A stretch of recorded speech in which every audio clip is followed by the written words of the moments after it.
नमस्कार, मी अंजली धानोरकर, उपजिल्हाधिकारी औरंगाबाद. येत्या 15 जानेवारीला आपण ग्रामपंचायतीच्या निवडणुकांना सामोरं जाणार आहोत आणि या निवडणुकाच्या संदर्भातच आज इथे प्रशिक्षण सत्रामध्ये आपण भेटतो आहोत. ओप्रा विन्फ्रे एका ठिकाणी असं म्हणतात की आपण मतदान करणं ही फक्त आपल्यासाठीच उपयुक्त ठरणारी गोष्ट आहे असं अजिबात नाही, तर एकत्रितरित्या ती सर्वांच्याच उज्ज्वल भवितव्याकडे जाणारी एक बाब ठरते. याच संदर्भामध्ये आपण सर्वजण सुद्धा मतदार राजाला त्याचा अधिकार बजावता यावा यासाठी कर्तव्यबुद्धीनं काम करणार आहोत. म्हणूनच आजच्या या प्रशिक्षण सत्रामध्ये आपल्या सर्वांचं अगदी मनापासून स्वागत. आजच्या प्रशिक्षण सत्रामध्ये वेगवेगळ्या टप्प्यांमधली माहिती आपण घेणार आहोत, ज्यामध्ये मतदानाच्या आदल्या दिवशी आपल्याला काय करायचं आहे, मतदानाच्या दिवशी काय करायचं आहे आणि मतदान संपल्यानंतर आपल्याला सगळी सिलिंग प्रक्रिया पूर्ण करून पुन्हा संकलन केंद्रावर येऊन सगळं साहित्य जमा करेपर्यंत काय काय करायचं आहे. आणि या दरम्यानच आणखी वेगवेगळ्या बाबीसुद्धा आपण बघणार आहोत, ज्या प्रासंगिक घटनांना सामोरं जाणं किंवा जर काही अडचणी आल्या तर त्याला सामोरं कसं जायचं ते बघणं, हे सगळंच या प्रशिक्षण सत्रामध्ये आपण बघणार आहोत. आता आपण भेटू रविकुमार यांना. त्यांची नेमणूक मतदान अधिकारी म्हणून झाली आहे. निवडणूक कर्मचाऱ्यांच्या प्रत्यक्ष कामाची सुरुवात प्रत्यक्ष निवडणुकीच्या कितीतरी दिवस आधीपासून होत असते आणि निवडणूक संपल्यानंतरही बराच काळ सुरू राहते. आपण आता या निवडणूक प्रक्रियेच्या विविध टप्प्यातील मतदान अधिकाऱ्यांची कर्तव्य आणि जबाबदाऱ्या समजावून घेऊया. निवडणुकीची पूर्व प्रक्रिया अगोदर बघू. मी अगोदरच म्हटल्याप्रमाणे ही निवडणूक पूर्व प्रक्रिया निवडणुकीपूर्वी अनेक महिने सुरू होते. निवडणूक प्रक्रिया जाणून घेण्यासाठी रवीला अनेक प्रशिक्षण वर्गातून जावं लागतं. त्याला निवडणूक कायदे, नियम, पद्धती जाणून घ्याव्या लागतात. निवडणूक सेवेमध्ये असताना त्याला आपला मतदानाचा हक्कही समजतो आणि हे सगळंच जाणून घेण्यासाठी तो 3 प्रशिक्षण सत्रांना उपस्थित राहतो. त्याला आता समजलं आहे की प्रत्येक निवडणूक सत्रामध्ये एक केंद्राध्यक्ष आणि 3 मतदान अधिकारी असतात. या संदर्भातली प्रत्येक पत्रकं आणि दिलेले केंद्राध्यक्षांसाठीची पुस्तकं देखील तो वाचून काढतो. आता आपण बघूया पोलिंग पार्टीला रवाना करताना काय केलं जातं, निवडणूक साहित्य जमा करण्याबाबत, मतदान यंत्राबाबत, मतदान संपल्यानंतर काय करायचं आहे, या सगळ्याच बाबी आपण क्रमाक्रमानं जाणून घेऊया. आपल्याला माहीत आहेच की मतदान 15 जानेवारी 2021 रोजी होणार आहे. म्हणजेच मतदान साहित्य 14 जानेवारी रोजी आपल्याला वितरित केलं जाणार आहे. रवी आणि त्यांच्या संचाला फोटो असणारी ओळखपत्र देण्यात आलेली आहेत, हे तुमच्या लक्षात आलं आहेच.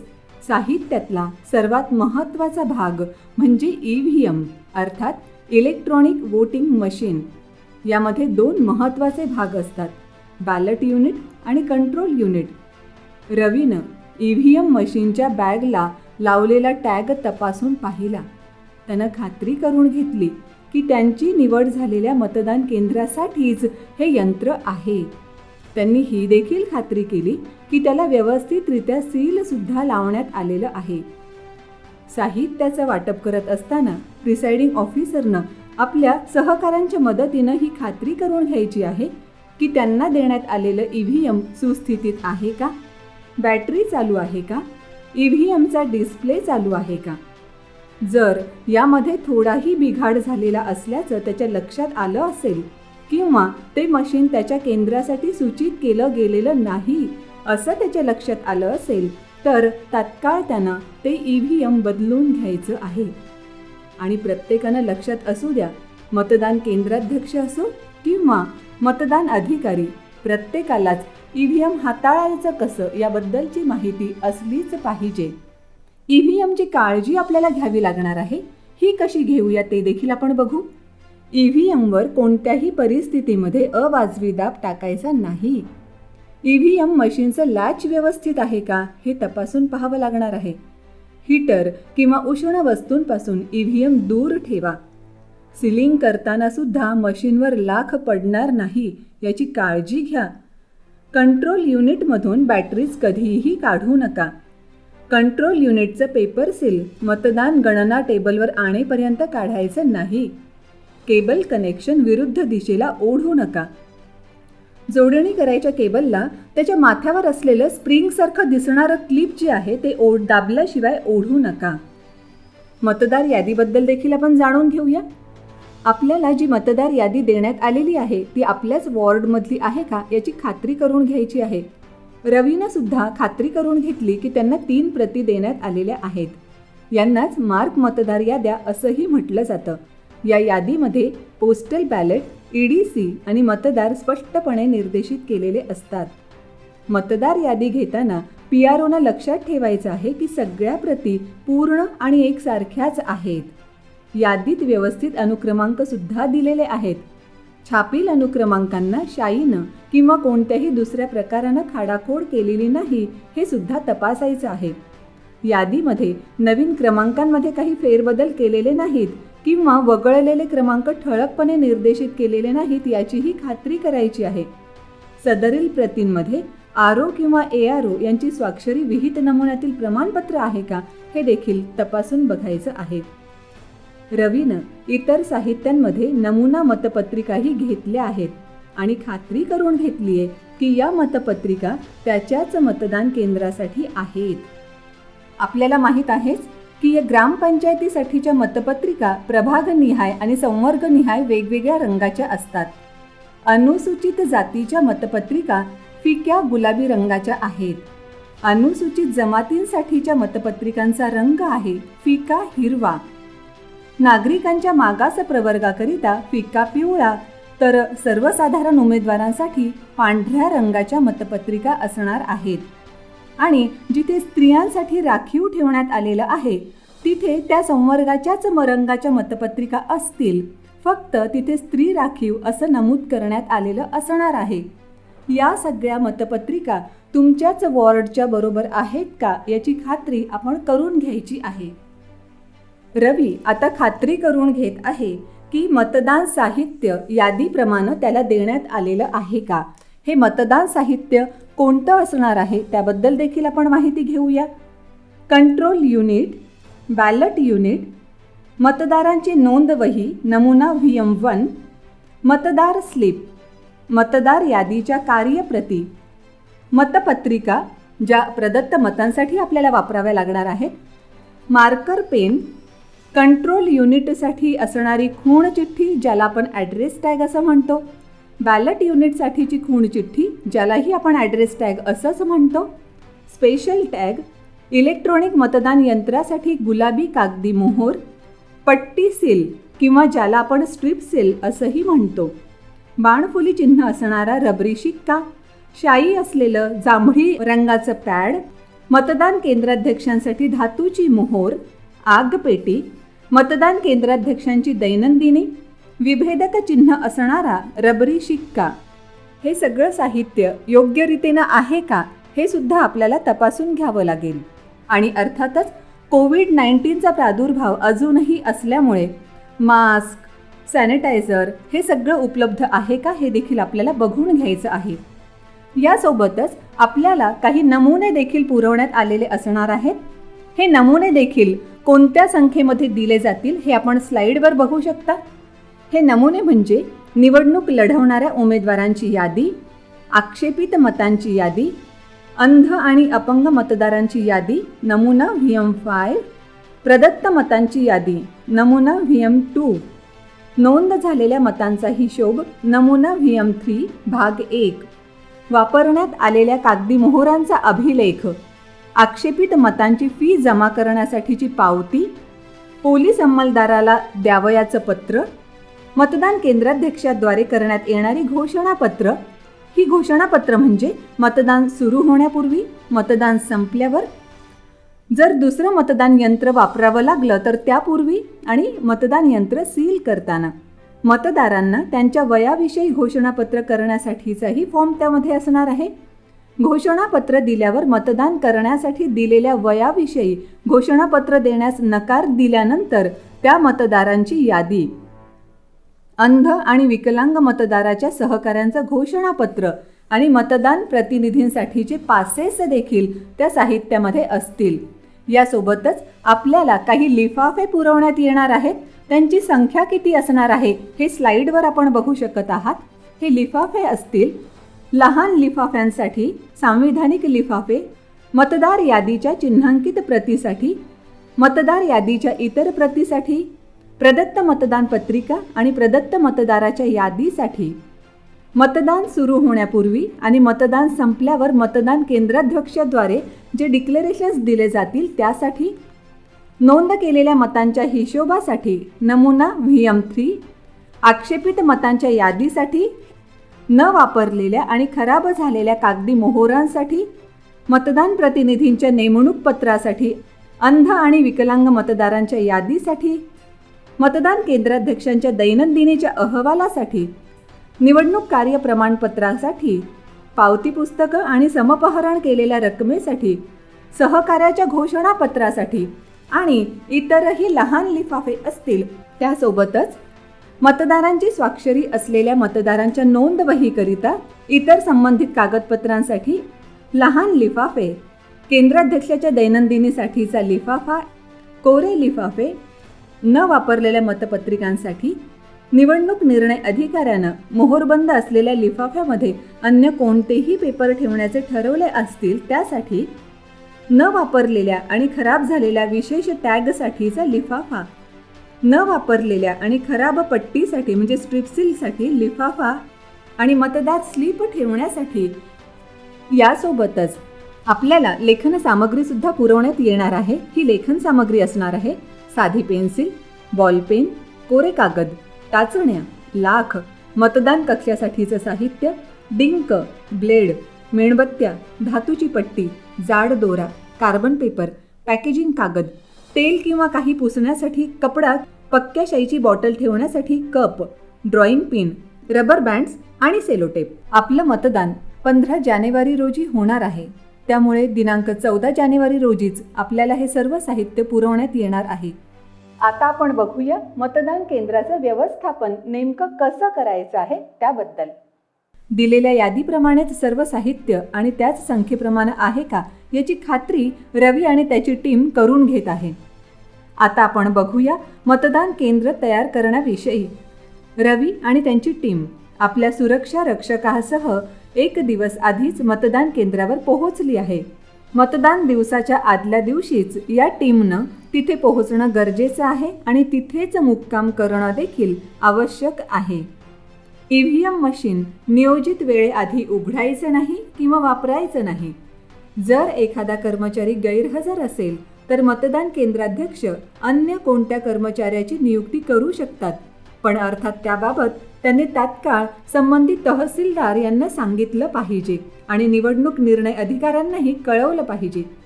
मात्र नेमणूक केलेला नवा कर्मचारी कोणत्याही उमेदवारासाठी क्रियाशील कार्यकर्ता असणारा नसावा.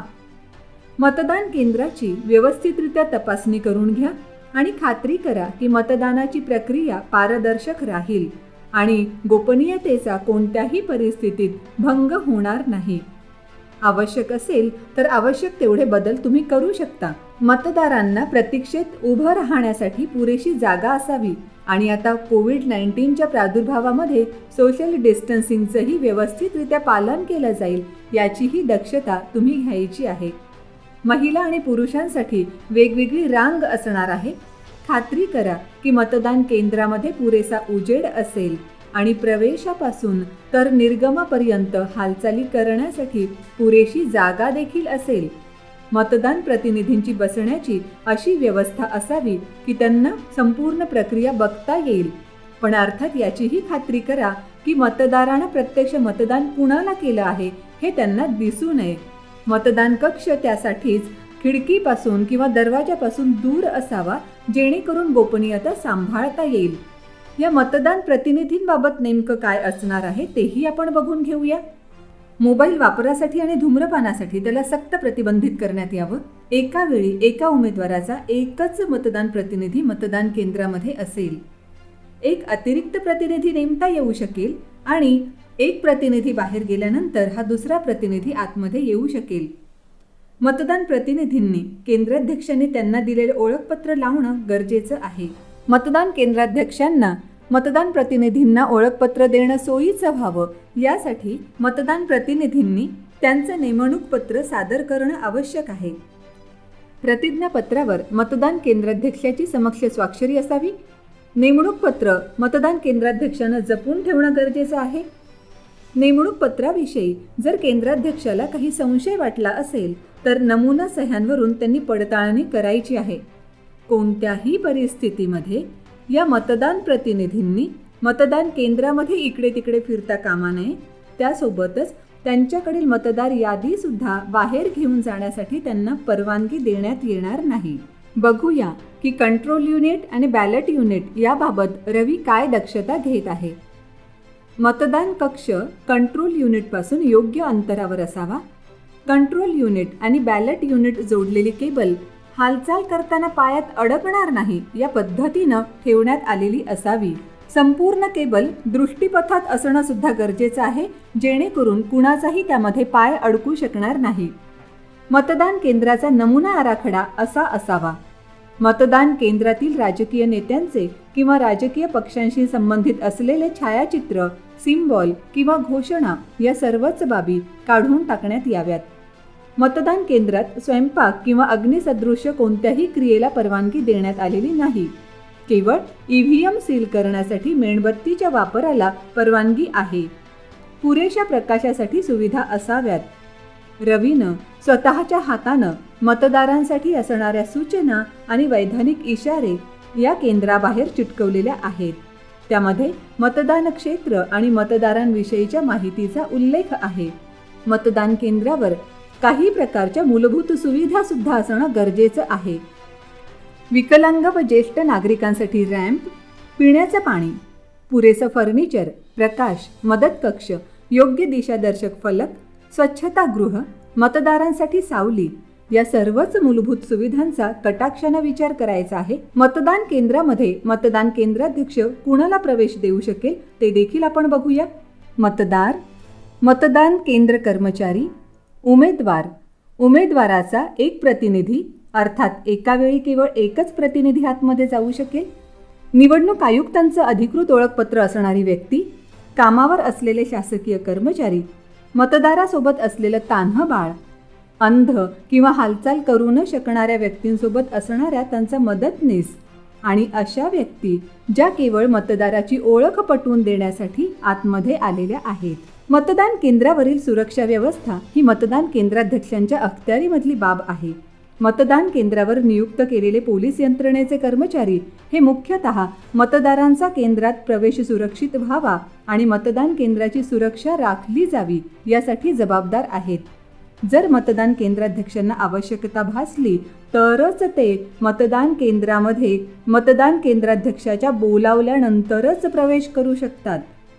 मतदानाची प्रक्रिया सुरू होण्याच्या विहित वेळेपूर्वी या पोलीस कर्मचाऱ्यांनी उपस्थित राहायचं आहे आणि मतदान केंद्राच्या दरवाजाजवळ ते उभे राहतील आणि आतील हालचालींवर लक्ष ठेवतील. अगोदर सांगितल्याप्रमाणे मतदान केंद्रामध्ये कोणत्याही परिस्थितीमध्ये मतदान केंद्राध्यक्षांनी बोलवल्याशिवाय ते प्रवेश करणार नाहीत. मतदान केंद्र परिसरामध्ये 100 मीटर आणि 200 मीटर यांचं मार्किंग असणं देखील आवश्यक आहेच. आपल्याला माहीत आहे की 100 मीटरचं मार्किंग यासाठी करण्यात येतं की जेव्हा संध्याकाळी मतदानाची वेळ संपुष्टात येते पण रांगेमध्ये अजूनही मतदार उभे आहेत असं आपल्याला जाणवतं, त्यावेळी 100 मीटरच्या आत असणाऱ्या प्रत्येक मतदाराचं मतदान करवून घेणं ही मतदान केंद्राध्यक्षाची जबाबदारी आहे आणि त्यामुळेच मतदारांना शेवटून चिठ्ठ्या वाटप करण्यात येतात.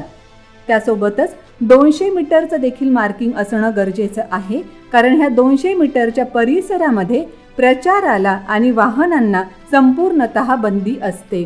रवीच्या लक्षात आलं आहे की 200 मीटरच्या आत एका उमेदवाराचं बूथ आहे, त्यामुळे पोलीस कर्मचाऱ्यांच्या मदतीनं रवीनं हे बूथ 200 मीटरच्या बाहेर घेणं त्यांना भाग पाडलं आहे. आपल्याला सकाळी मॉकपोल करायचं आहे. मतदानाची प्रक्रिया सकाळी 7:30 वाजल्यापासून चालू होते आहे आणि त्याच्या अगोदर मॉकपोलची प्रक्रिया आपल्याला पार पाडायची आहे. बघूया हे अभिरूप मतदान अर्थात मॉकपोल नेमकं कशा रीतीने आपण पार पाडणार आहोत. रवी आता सर्व पोलिंग एजंट्सचे नियुक्तीपत्र आणि नमुना सह्या तपासून पाहत आहे. रवी मुख्य मतदान प्रक्रियेच्या पूर्वी 1 तास अगोदर अभिरूप मतदान म्हणजेच मॉक पोल सुद्धा करणार आहे. त्यासाठीच बॅलेट युनिट आणि कंट्रोल युनिट त्या कॅरिंग केसमधून काढून घ्या आणि बॅलेट युनिट आणि कंट्रोल युनिट व्यवस्थितरित्या जोडून सुद्धा घ्या. लक्षात ठेवायची गोष्ट म्हणजे जर पोलिंग एजंट उपस्थित नसतील तरीही मॉक पोलची प्रक्रिया सुरू केली जाईल आणि जर मध्येच एखादे पोलिंग एजंट तिथे उपस्थित झाले तरीही मॉक पोल मध्येच थांबवला जाणार नाही किंवा पुन्हा पहिल्यापासूनही सुरू करण्याची अजिबात आवश्यकता भासणार नाही. मॉक पोल घेत असताना कंट्रोल युनिटचा डिस्प्ले आणि बॅटरी लेवल तपासून पाहायची आहे. मॉक पोल सुरू करण्यापूर्वी प्रथम क्लिअर बटन दाबा, नंतर टोटल बटन दाबा आणि ही खात्री करून घ्या की मॉक पोल सुरू करण्यापूर्वी कोणतंही मतदान त्या EVMमध्ये झालेलं नाही. आता प्रत्येक उमेदवारासमोरचं बटन दाबून मतदान करा. या मॉक पोलच्या वेळी जर उमेदवारांचे प्रतिनिधी उपस्थित असतील तर त्यांना सुद्धा तुम्ही उमेदवारांच्या समोरचं बटन दाबण्यासाठी विनंती करू शकता. नोटा अर्थात नन ऑफ द अबव हा जो पर्याय आहे त्याही पर्यायाला मतदान करून बघायचं आहे. यानंतर क्लोज बटन दाबा, नंतर बॅलेट बटन दाबून खात्री करा की क्लोज बटन दाबल्यानंतर मतदान करणं शक्य नाही.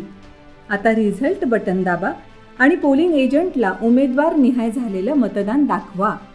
त्यांचं सगळ्यांचं समाधान झाल्यानंतर EVMवरचा डाटा क्लिअर करा. यानंतर मॉकपोलचं प्रमाणपत्र रवी तयार करत आहे आणि त्यावर पोलिंग एजंट्सची स्वाक्षरी घेत आहे. कंट्रोल युनिट व्यवस्थित काम करत आहे याची खात्री करून घ्या आणि त्याला व्यवस्थितरित्या सील आणि टॅग करण्याची जबाबदारी देखील मतदान केंद्राध्यक्षानं पार पाडायची आहे हे लक्षात असू द्या. बॅलेट युनिट निवडणूक निर्णय अधिकाऱ्यांच्या स्तरावरच सील केलेलं असणार आहे.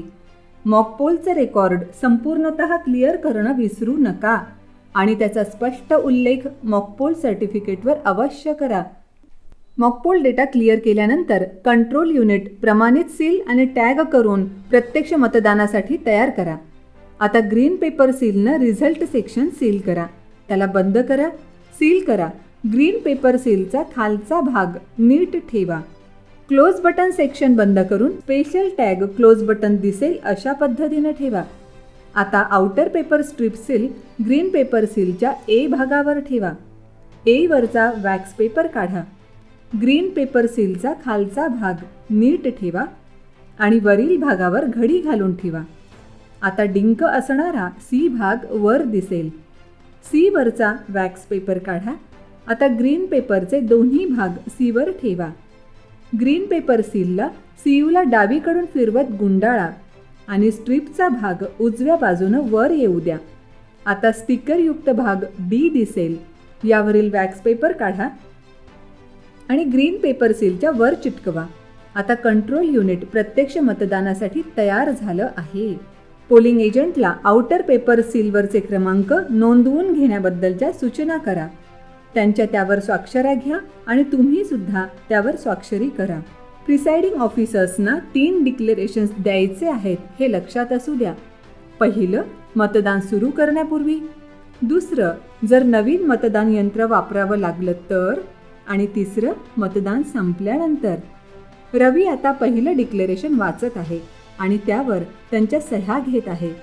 यानंतर गोपनीयतेच्या शपथपत्राचं वाचन होईल आणि त्यानंतर मतदार यादीची अधिकृत प्रत तो सर्व पोलिंग एजंट्सला दाखवेल.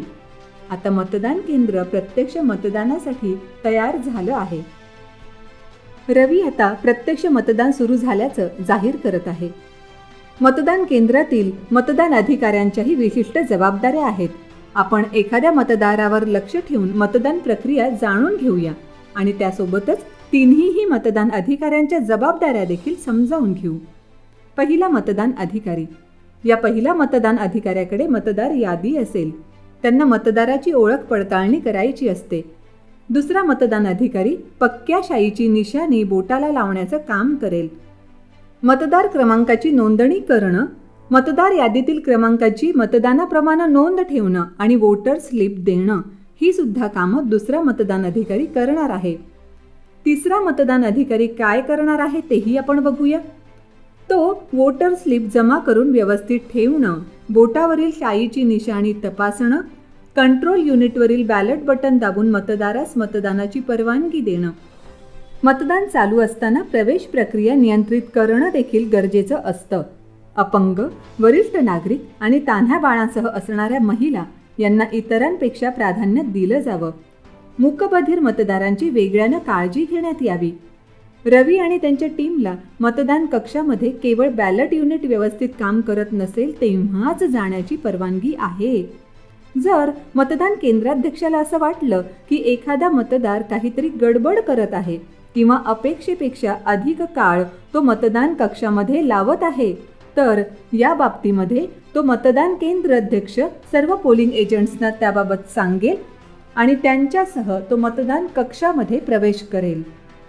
मतदान केंद्राध्यक्ष म्हणून तुमची जबाबदारी हीच आहे की प्रामाणिकपणानं संपूर्ण मतदान प्रक्रिया पार पाडली जावी याबाबत काळजी घ्यायची आहे. यात आपल्याकडचं सर्वात महत्त्वाचं साधन म्हणजे मतदान केंद्राध्यक्षांची डायरी. रवी ज्याप्रमाणे वेळोवेळी या डायरीमध्ये ठराविक पद्धतीनं नोंदी करत आहे, त्या पद्धतीनंच तुम्ही देखील वेळोवेळी या नोंदी करत राहा. या नोंदी करण्यासाठी थेट मतदान संपण्याची तुम्ही अजिबात वाट पाहू नका.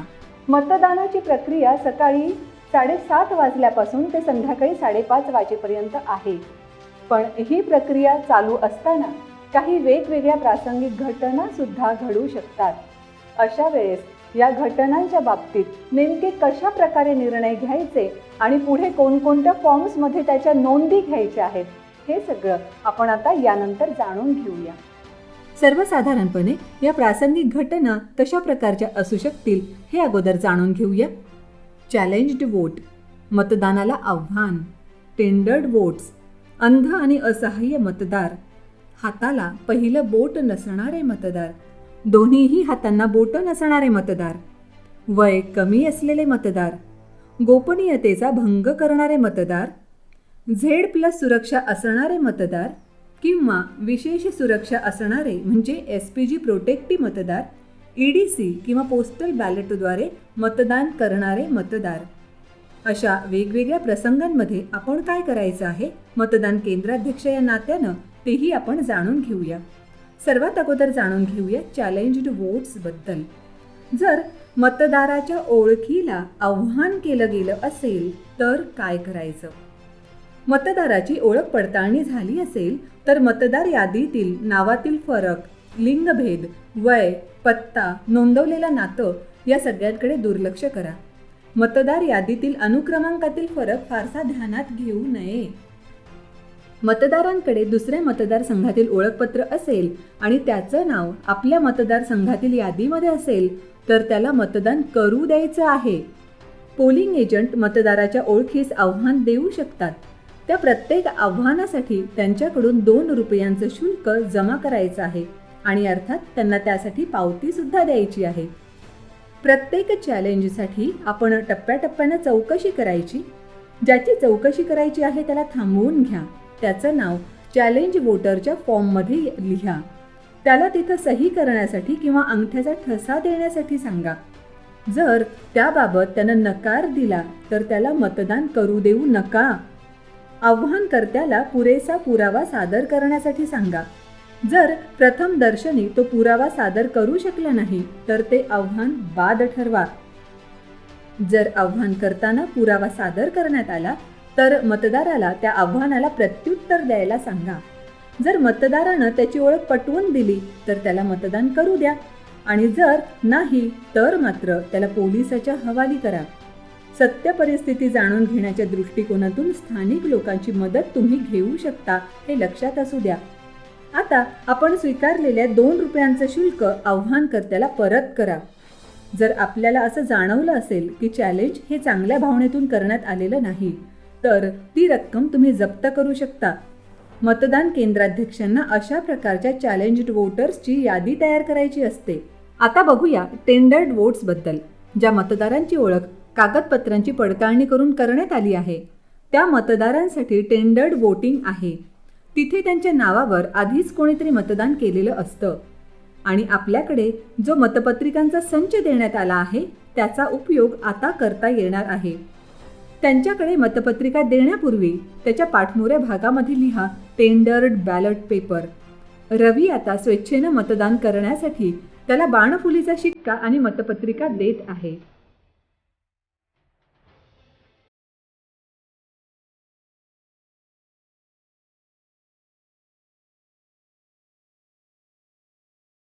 मतदार मतदान करून कागदाची घडी घालून रवीकडे देत आहे. सर्व बोगस मतदारांची यादी तयार करा. रवीनं आपल्या पद्धतीनं बोगस मतदारांची यादी तयार केली आहे. आता आपण बघूया, जर एखादा मतदार जो आपल्याकडे आला आहे तो अंध किंवा अपंग असेल तर त्याबाबत काय करायचं आहे. अशा मतदारांच्या बाबतीत जर त्यांना आवश्यकता असेल तर मदतनीसाचं सहाय्य घेतलं जाऊ शकतं.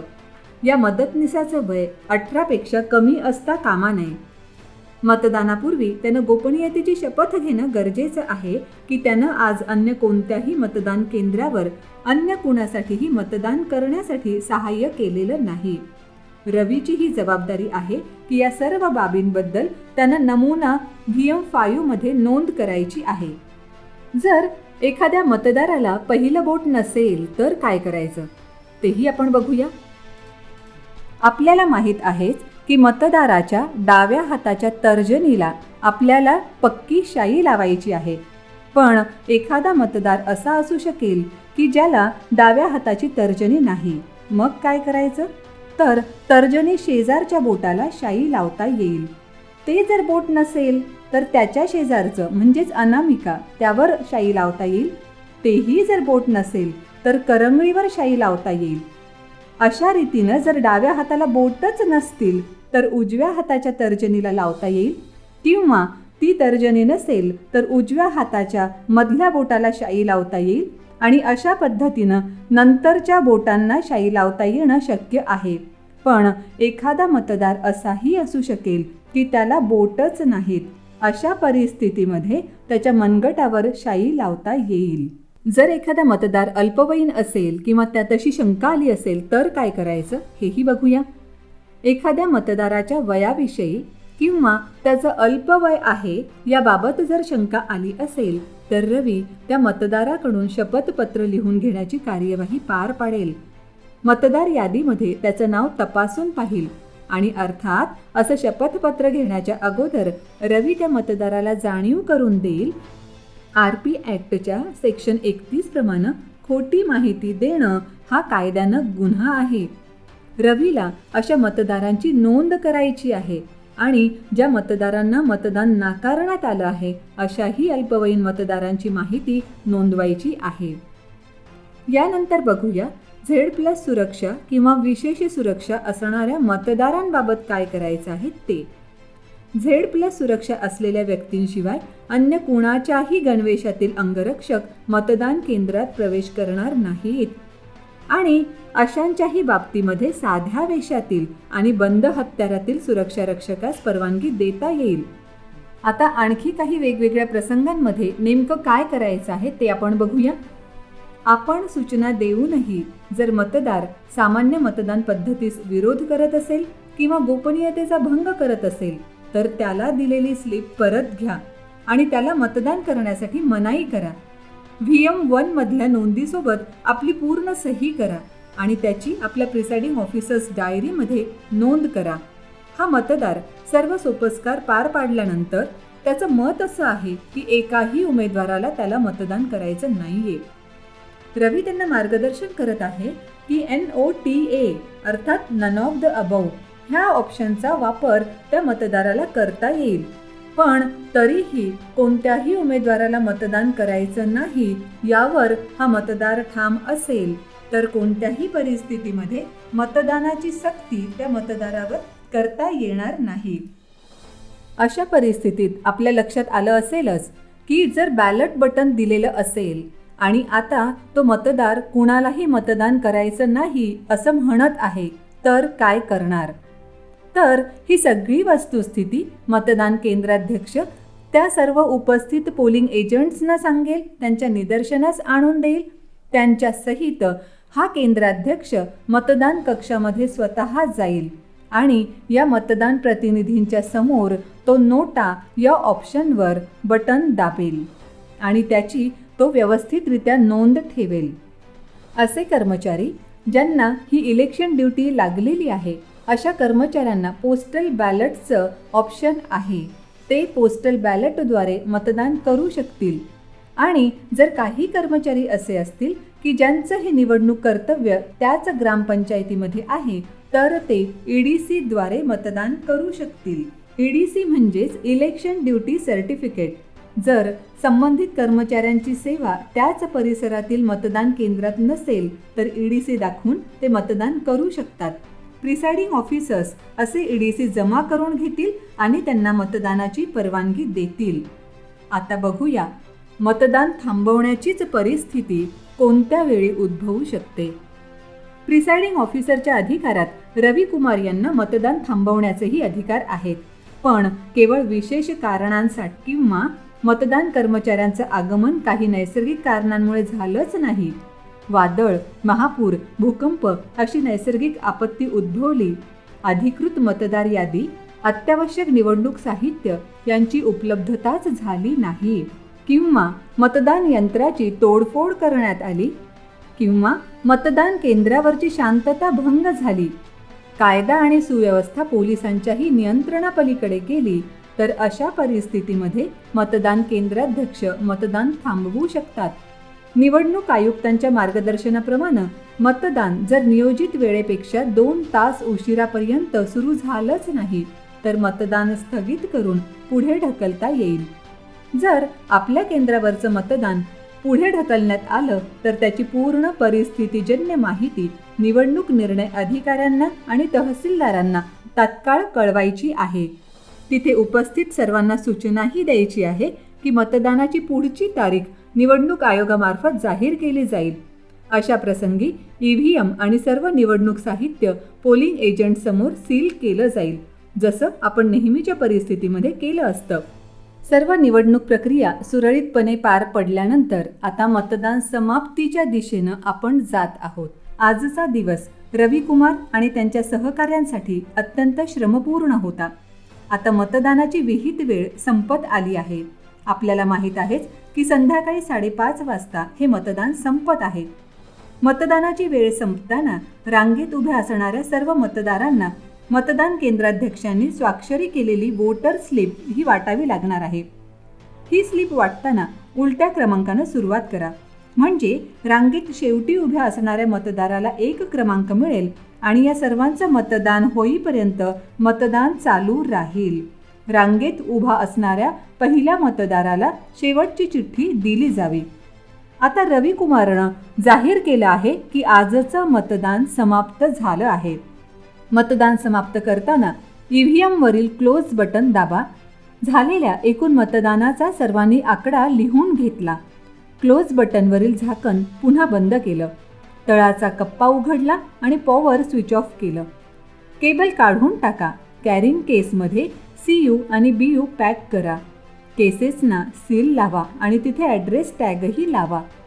आता रवी मतदानाचा ताळेबंद 2 प्रतींमध्ये फॉर्म VM1च्या पहिल्या भागात लिहून काढत आहे. EVM मध्ये नोंद झालेल्या एकूण मतदानाचा आकडा मतदार नोंदवहीतील आकड्याशी जुळला पाहिजे. त्यात परवानगी न दिलेल्या मतदारांचा आकडा विचारात घेतला पाहिजे. अत्यंत काळजीपूर्वक बघा की फॉर्म VM3 मध्ये टोटल नंबर आणि आपणास दिलेले आणि वापरलेले ग्रीन पेपर सील यांचा हिशोब जुळला पाहिजे. ग्रीन पेपर सीलवरील नोंदींची पूर्ण काळजी घ्या. ABCD या नोंदी यांची फॉर्म VM3 वर नोंद करा. प्रिसाइडिंग ऑफिसर्स डायरीमध्ये असेच डिटेल्स दोन्हीसाठी लिहून ठेवायचे आहेत. रिझल्ट कंपार्टमेंटमधील सीलच्या नोंदी पुन्हा तपासून घ्यायच्या आहेत. सर्व मतदानाचा ताळेबंद अत्यंत काळजीपूर्वक तयार करायचा आहे आणि फॉर्म VM3 तसेच प्रिसाइडिंग ऑफिसर्सच्या डायरीमध्ये ही नोंद करायची आहे. निवडणूक प्रक्रियेतील गुंतागुंतीच्या वेळी ही नोंद उपयोगी पडणार आहे. सर्व मतदान झाल्यानंतर सर्व कागदपत्र त्यासाठी पुरवठा केलेल्या योग्य त्या लिफाफ्यामध्ये जमा करायचे आहेत. निवडणूक विषयक कोणकोणती कागदपत्र कशा रीतीनं मोहरबंद करायची आहेत ते पण बघूया. मतदान यंत्रासोबत आपल्याला काय द्यायचं आहे ते अगोदर बघून घेऊया. केंद्राध्यक्षाची दैनंदिनी 2 प्रतीमध्ये द्यायची आहे, एक ओपन आणि एक सीलबंद. त्याचप्रमाणे VM3 मतांचा हिशोब हा देखील 2 प्रतीमध्ये द्यायचा आहे, एक ओपन आणि एक सीलबंद. यासोबतच EVM सोबत आपण जे देणार आहोत आणखी 2 बाबी असणार आहेत, कागदी मोहरांचा हिशोब आणि मतदान केंद्राध्यक्षानं केलेली घोषणापत्र. संविधानिक लिफाफ्यांचं पहिलं पाकिट असणार आहे. यामध्ये कोणत्या बाबी असतील?